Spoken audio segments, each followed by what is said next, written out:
Today is Tuesday, and that means we have a brand new card for Marvel Snap, and this is your weekly scouting report, the show where I go out and find a bunch of unique and creative lists that you can start using the new card in today.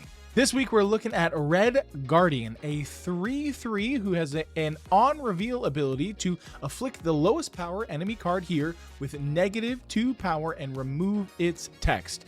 Now with the 3/3 stat line, we're looking at Silver Surfer, we're looking at Cerebro 3, it can fit right into a Sera tech list. There's a lot of options for this card. Now I don't think it's one that we are building a deck around this card. I think that this is a tech card that we're slotting into other pre-existing shells. So let's look at a few options that we have from some amazing content creators and Marvel Snap players, and we'll take it from there.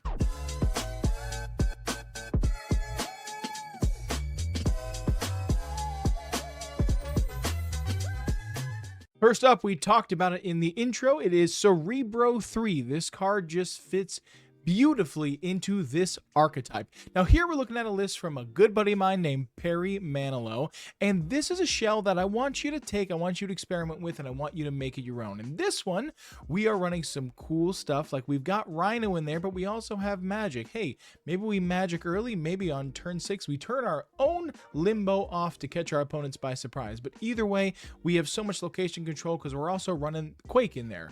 Huge. The amount of Quake plays that you can just take your opponents by surprise are fantastic. We all know Valkyrie comes in clutch, and then we do have the Ravonna Renslayer for some cost reduction. Now Bast can get in the way of Ravonna, because if you play Bast and you make your Cerebro or your Mystique or your Iron Man not have 0 power anymore, they don't get the discount from Ravonna, which is a bit unfortunate. But this way you have options of which way you want to go. Either you get the extra power or you get the cost reduction if you don't drop Bast, but you can kind of make a decision if you want to cut Bast, if you want to cut Ravonna, which way you want to take it.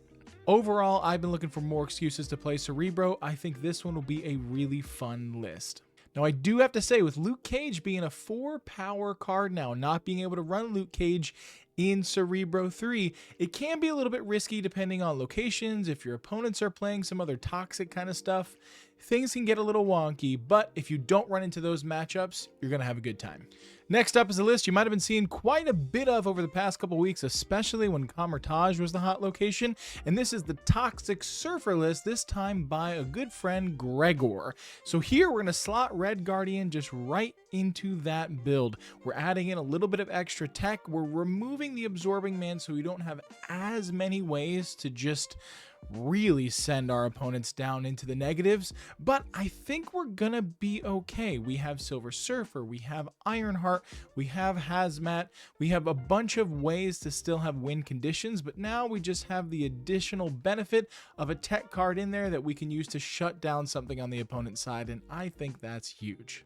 This is another list where we're hoping for a turn 7 with magic, but there are definitely ways to pull this off without that. It does probably mean, though, that we're not getting Odin off if we don't have that turn 7, but who knows? Take this list, run with it, have fun.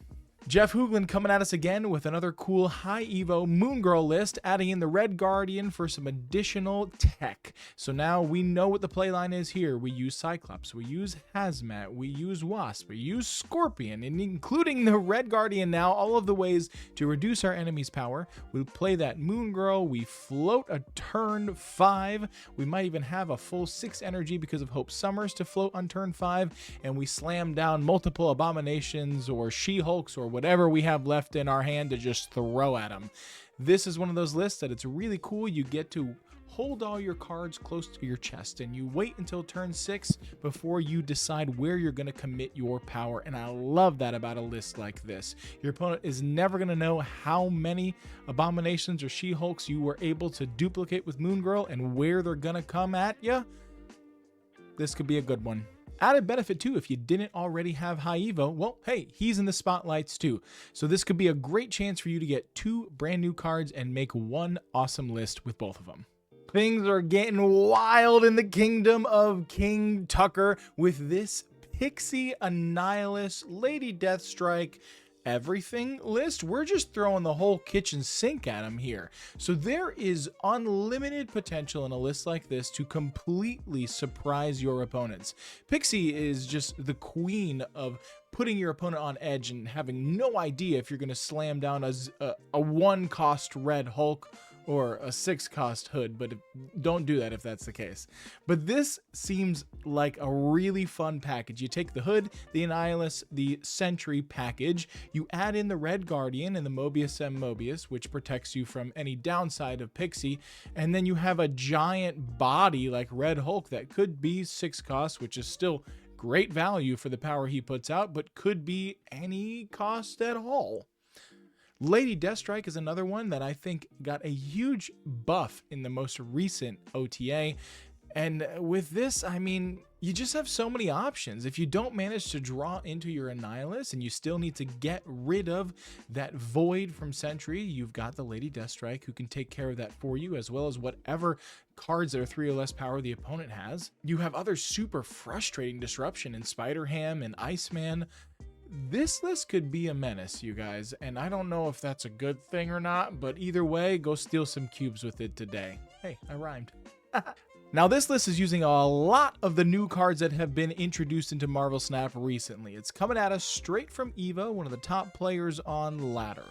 I'm not gonna lie, y'all. I'm gonna be terrified if I end up matching into this man and he is running this list. I don't even know how my brain would begin to expect the majority of these things that this list has. It is interesting to me to see another Magic list make the cut, but it just seems like there's a lot of players who are really hoping for that turn 7 to get optimal conditions to make their combos happen. I mean, with this, you have Doc Ock, and then you have multiple ways to handle whatever Doc Ock pulls down. You've got the Valkyrie, you've got the Man-Thing. If you pull some smaller stuff, you have Luke Cage of your own, which protects you from Valkyrie, reducing the cost of your own Doc Ock if you decide to go that route. You get where I'm going, right? Hope Summer's another huge card, the extra energy that you can cheat out so you can play a lot of these bigger cards that you're running in this list without any cost reduction. I mean, it's a little scary, honestly. You've even got US Agent in here, and a lot of people are under the assumption that it's not a good card. I'm a lot of people, but Eva apparently disagrees, and we're throwing it in there because it gives us another option to handle whatever Doc Ock pulls, or to lock down a lane so our opponents don't want to play their big cards there. We could predict where we need to Valk somewhere else. There's a lot of cool stuff happening with this list, and I'm really excited to see if it ends up getting tweaked over time. At the end of the day, I'm just really excited about seeing some cool, unique, off-meta lists do really well on Ladder. I don't know how this would perform in Conquest, but I would have to guess really well too. Because again, how do you predict what this list is trying to do to you? So let me know in the comments if you think lists like this are cool, or if you think they use too many of the new cards and they become inaccessible and you don't like that. But either way, if it is a brew of Evas, I have no doubt it's going to be a good one. And last but certainly not least, we have a Toxic Sera control from Zodrex, one of my favorite Sal's pals over on the channel. But this list here, just again, there's such unique, interesting stuff happen, but man, oh man, is there a lot of toxic stuff that might be creeping into the meta. Luke Cage stonks are on the rise for sure here. But a list like this, you got Enchantress to deal with that. You've got Man-Thing, you've got Gladiator, you've got all of these ways that you can just absolutely screw with your opponent and steal massive cubes. So if the playstyle of a Sera control, the kind of wait and see, the reactiveness of this list is for you, definitely snag this one from the description down below, copy and paste it right into your game, and get out there and get some dubs. Now, just so we can recap, Red Guardian, not a card that you build a deck around, a tech card that we're slotting into other lists we think he would fit well into. A lot of the toxic stuff seems to be on the rise, so you may want to slot in Luke Cage as your own reaction to the meta shifting in that direction. But if you're wondering whether or not you should buy Red Guardian, for me, I think if you're missing High Evo or you're missing Lady Deathstrike, definitely spend some of your spotlight keys to try and snag him. While he might not be the end-all be-all, you must have this card, it definitely seems like a good tech card that will be widely usable in many different lists. And if you like content like this, just short and sweet and to the point, giving you an idea of how you can utilize the brand new card each week, check out the weekly scouting report. If you want, hit that sub button, hit the like button on the video. You know how the YouTube algorithms work. I would love to make this a thing, and I'd love to give back to the community that's given me so much. But that's the end for this week's video. Much love. I'll see you next Tuesday right here for a scouting report.